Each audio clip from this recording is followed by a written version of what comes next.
میں یہ سمجھتا ہوں اور کابینہ بھی پرائم منسٹر صاحب یہی سمجھ رہے تھے کہ اگر سرکولر ڈیٹ کے بعد اگر ہمارا کوئی سیریس سنجیدہ مسئلہ ہے تو وہ پینشن فنڈز کا ہے. کیونکہ اگر تو آپ نے پینشنز ایک ایسی چیز ہے جو کہ ظاہر ہے کہ اس پہ بہت لوگ ڈیپینڈ کرتے ہیں, لیکن ساتھ ہی ساتھ میں اتنا بڑا اماؤنٹ حکومت کا, یعنی 1 کھرب روپے تو تنخواہیں ہو گئیں. اگر آپ تنخواہیں اور پینشن ملا لیں تو 1 کھرب روپے سے زیادہ تو یہ ہو گئیں. تو اس کا طریقہ کار ہونا چاہیے. اور پرائم منسٹر صاحب کو یہ بھی بتایا گیا کہ اسی طرح صوبوں میں بھی یہی حال ہے. اب مثلاً یونیورسٹیز ہیں تو جتنی بھی پرانی یونیورسٹیز ہیں ان کے پینشن فنڈ ان کی تنخواہوں سے زیادہ بڑھ گئے ہیں, کیونکہ ظاہر ہے جو جتنی پرانی یونیورسٹی ہوگی, جس طرح Peshawar university, Lahore university, Gomal university اور کراچی یونیورسٹی, تو ان کی جو پینشنز ہیں وہ بہت ایک حجم سا بن گیا ہے, اور جس سے کہ کافی مشکلات پیدا ہو رہی ہیں ان کو. تو پرائم منسٹر صاحب نے کہا کہ یہ ماضی میں ہوتا یہی رہا ہے. جی دیکھیں کہ جتنے مشکل فیصلے ہوتے تھے وہ پرانی حکومتیں کرتی نہیں تھیں. وہ اس لیے کہ اس کی ایک پولیٹیکل کاسٹ ہوتی ہے, اور وہ پولیٹیکل کاسٹ وہ لینا نہیں چاہتے تھے, چاہے وہ بجلی میں سرکولر ڈیٹ کی صورت میں ہو, یا پینشن فنڈز ہوں, یا اور جتنی بھی ہماری جو public state owned state companies تھیں, اس میں بھی یہی مسئلہ تھا کہ اس میں وہ ہاتھ نہیں ڈالتے تھے. نتیجتاً وہ بیماری بڑھتی جا رہی. اس لیے جب ہم کہتے ہیں کہ جی ملک کو انہوں نے کھوکھلا کر دیا ہے, اداروں کو مفلوج کر دیا ہے, اس کی بنیادی وجہ یہ تھی کہ یہ صرف وہ فیصلے کرتے تھے جو سیاسی طور پہ ان کو فائدہ پہنچا سکیں. فرق ہماری حکومت میں یہ ہے کہ ہم وہ فیصلے لیتے ہیں جو ملک کے لیے بہتر ہو, جو کہ آنے والی نسلوں کے لیے مسائل نہ پیدا کریں. تو پینشن فنڈ میں بھی پرائم منسٹر صاحب نے یہ انسٹرکشنز, واضح انسٹرکشنز دیں کہ آپ دنیا کے بہترین کنسلٹنٹس کو لائیں, جتنا پیسہ بھی خرچ ہوتا ہے, کیونکہ یہ ایشو اتنا اہم ہے کہ ہمیں اس کے بارے میں ایک پورا منظم طریقے سے ایک پلان چاہیے جس پہ کہ عمل درآمد کر کے ہم اس مسئلے کو حل کر سکیں. کس طرح سے پلاننگ ہونی چاہیے, کس طرح سے پینشن کٹنی چاہیے, اس کا کیا ہو. اب تک تو ہوتا یہ ہے کہ پینشن فنڈز اگر کسی ادارے میں کٹتے بھی ہیں وہ اور چیزوں میں استعمال ہو جاتے ہیں, کیونکہ وہ ایک ایسی چیز پڑی ہوتی ہے جو کہ تیار ہوتی ہے, تو اس کو لوگ اس کا غلط استعمال کر دیتے ہیں. تو اس سلسلے میں پرائم منسٹر صاحب نے بڑی واضح انسٹرکشن دی اور کہا کہ یہ ایک مشکل مسئلہ ہے, لیکن ہم اس کو بالکل ڈائریکٹلی ایڈریس کریں گے, بیکاز ہم اس کے مزید متحمل نہیں ہو سکتے. پھر آئٹم نمبر 4 تھا کہ کابینہ نے Pakistan Iran investment company limited کے مینیجنگ ڈائریکٹر کی مدت ملازمت میں توسیع کی منظوری دی. پھر نمبر 5 ایجنڈا تھا کہ کابینہ نے مقامی سطح پر تیار کیے جانے والے پرسنل پروٹیکٹیو ایکوپمنٹ اور NK95 ماسک کی برآمد کی منظوری دی. اب یہ بڑا اہم پوائنٹ ہے جی, اور اس میں خراج تحسین پیش کروں گا فواد چودھری جو منسٹر ہیں سائنس ٹیکنالوجی کے, کہ ایک طرف تو ہماری یہ حالت تھی کہ ہمارے پاس ایکوپمنٹ نہیں تھا. جب یہ وبا آئی تو اس کو کون جانتا تھا. تو اتنے کم عرصے میں ہم نہ صرف خود کفیل ہوئے بلکہ ایکسپورٹ کے لیے بھی ہمارے پاس آرڈرز بھی ہیں اور ہم ایکسپورٹ کرنا بھی شروع کر دیے. اب دیکھیں یہ ایسی چیزیں ہیں جس کا آپ کو احساس ہوگا کہ ایک مشکل صورتحال سے نہ صرف یہ ہے کہ ہم جیسے کہ قرضے میں تھے ابھی ہم قرضہ دے رہے ہیں. تو یہ ایک بہت بڑی اچیومنٹ ہے ministry of science of technology کی, اور خان صاحب نے اس کو سراہا بھی. اس کے بعد کابینہ نے کوئٹہ میں سریاب روڈ پر وزارت ہاؤسنگ کی زمین کے لیے اربن ریجنریشن کی تجویز کی منظوری دی. اس زمین پر کثیر المنزلہ رہائشی اپارٹمنٹس کی تعمیر کی جائے گی. پھر کابینہ نے پاکستان سیکیورٹی پرنٹنگ کارپوریشن اور سیکیورٹی پیپرز لمیٹڈ کراچی پر Pakistan essential services maintenance act 1952 کے نفاذ میں مزید 6 ماہ کی توسیع کی منظوری دی۔ اس کے بعد کابینہ نے پاکستان ٹیلی ویژن کے ملازمین کے حوالے سے Pakistan essential services maintenance act 1952 کے نفاذ کی منظوری بھی دی۔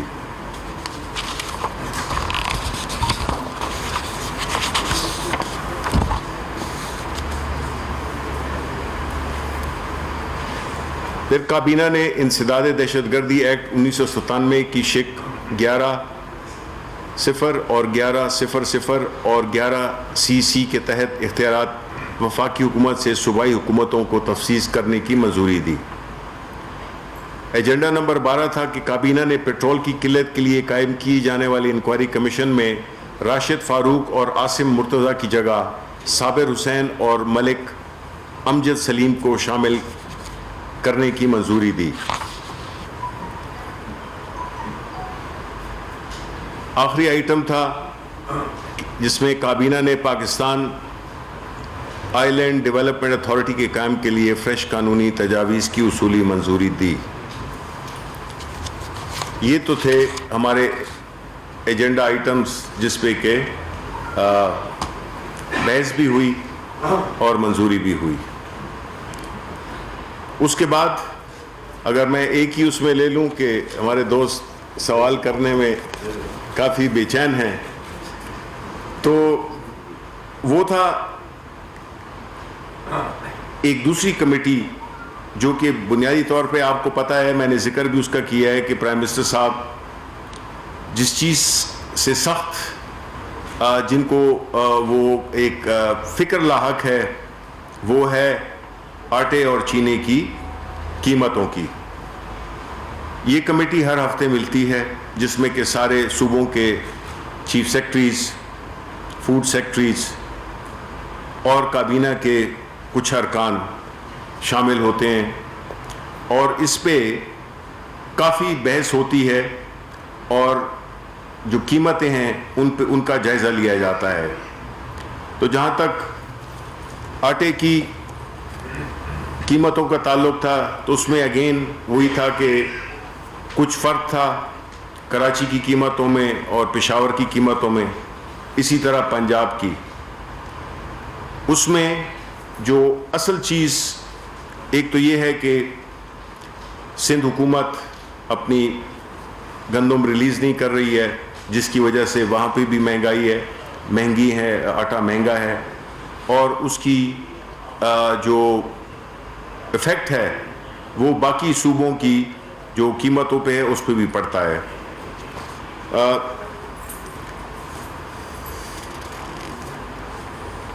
اس اجلاس میں حماد اظہر عبدالعلیم جو کہ شوگر مالکان سے ہونے والے مذاکرات کے بارے میں انہوں نے بریف کیا، کیونکہ یہ مسئلہ چونکہ پچھلے 1-2 ہفتوں سے چل رہا ہے جس میں کہ ایک نیگوسیشن چل رہی ہے مل مالکان کے ساتھ یا ان ڈسٹریبیوشن کے جو کمپنیز ہیں جو کہ شوگر کو ڈسٹریبیوٹ کرتی ہیں۔ اس سلسلے میں یہ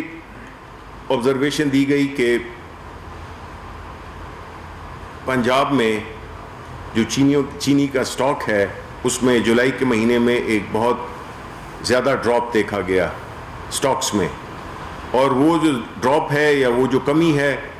وہ ہمارے نارمل استعمال سے بہت زیادہ ہے، تو اس سے یہی خدشہ پیدا ہوا کہ یہ کہیں پہ لے جائی گئی ہے۔ اور اس میں یہ بھی بتایا گیا کہ